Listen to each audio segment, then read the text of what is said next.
Tales from the Jails with John G. Sutton. Yeah, thanks for watching today. Do please like and subscribe. Links down below, all the rest of it. And thanks for watching the channel.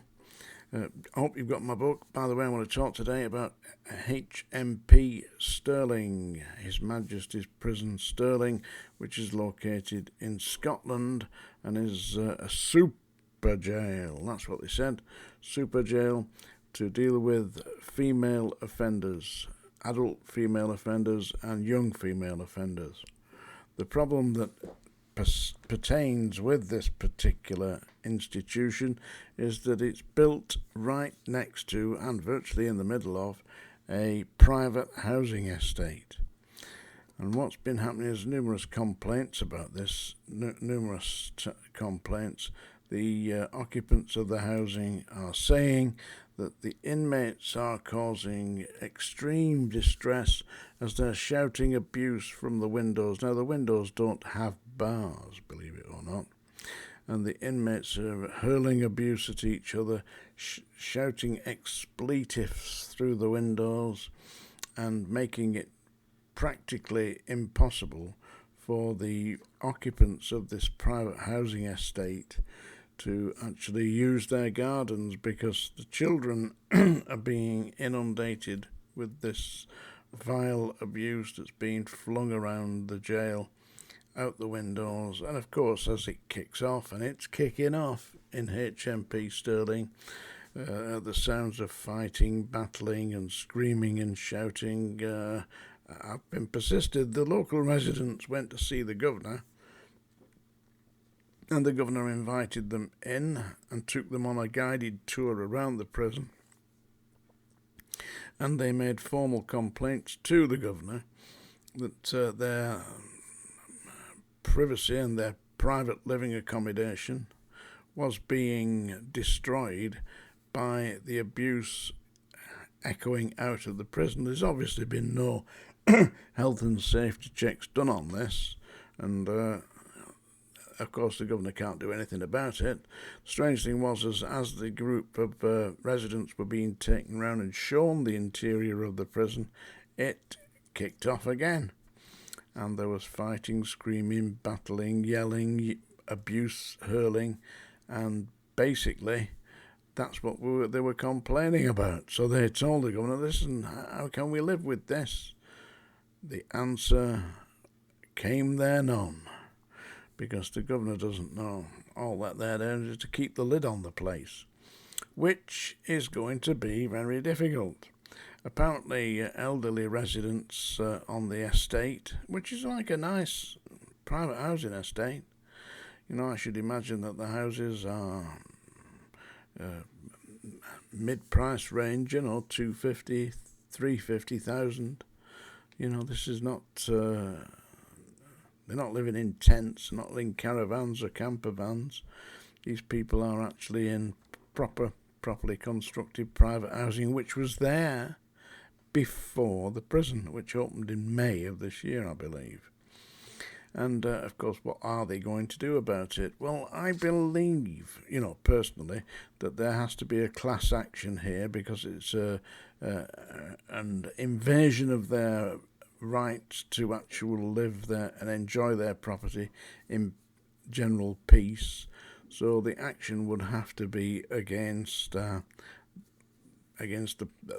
prison service, against the Ministry of Justice, against the Home Office, because they are responsible. And if they've invaded people's lives, I can't imagine that they voluntarily allowed this. I should imagine that there were objections to this jail being built in such a place. You can have a look. This is from a feature on the Daily Mirror. I believe it was on Tuesday, today being Wednesday. I believe it was a couple of days ago in the Daily Mirror.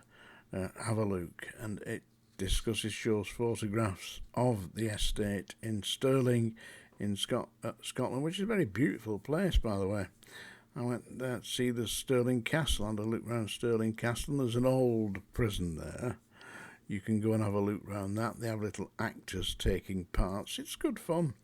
And the castle is very picturesque. You would really like that, so I highly recommend that. And I definitely would stay well clear of HMP Stirling, because from what it says, it's like the Howl of the Banshees, and this will be going on till 1 o'clock, 2 o'clock in the morning.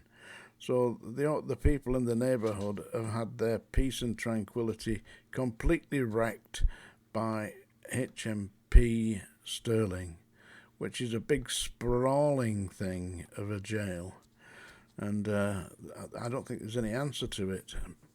I can't see an answer unless they build soundproof walls between the prison and the housing estate, and even then it's going to be an unsightly mess. Yeah, so there we have it. That's today's little moan about the prisons. They don't seem to have a great deal of ideas, do they? Don't seem to get it wrong. And what are they locking these people up for? Something and nothing most of the time. It's just a damn disgrace. And those of you yesterday who managed to listen through my singing of Johnny Ray's Cry, congratulations. I should imagine you were crying at the end of it, but now, song ding time. Tomorrow I'm doing an interview with a guy called James English. You may have heard of James English. He's interviewed a lot of big names. Tomorrow he's going to interview me. So no doubt you'll be seeing that on YouTube, on his podcast. You will also see around on YouTube at the moment, there's a number of shorter versions of the interviews I did with Sean Atwood. One of them concerning my connections to Myra Hindley. Not in connection to Myra Hindley directly, were through a man called Mark Leach. Mark Leach was the head of the prison's handbook, which he wrote, and I helped him to get published and all that. Anyway, it's a while ago now. So anyway, you'll be having a look for James English. I'll put a link on here when we finish the interview and he's uploaded it. In the meantime, song ding ding dong, go for the run, out you go, grab your goats on the hills. It's raining in Rotherham, as it usually is. I actually did believe, that they'd pulled it down, but apparently not. They've probably got a goat compound on the mountains up there, up the hills, the Yorkshire Dales. This is a poem I'm going to read you now, and definitely one of my favourite poems.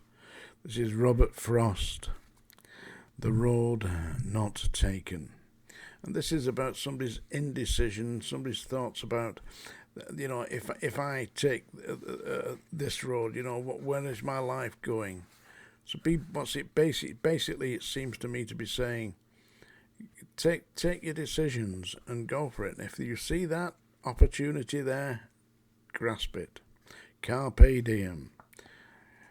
Grasp the day. This is The Road Not Taken by Robert Frost. Two roads diverged in a yellow wood, and sorry I could not travel both and be one traveller. Long I stood, and looked down one as far as I could to where it bent in the undergrowth. Then took the other as just as fair, and having perhaps the better claim, because it was grassy and wanted wear, though as for that, the passing there had warned them really about the same, and both that morning equally lay in leaves no step had trodden black. Oh, I kept the first for another day, yet knowing how way leads on to way, I doubted if I ever should come back. I shall be telling this with a sigh. Somewhere, ages and ages hence, two roads diverged in a wood, and I took the one less travelled by. That has made all the difference. The Road Not Taken by Robert Frost. Thank you very much. Do like and subscribe.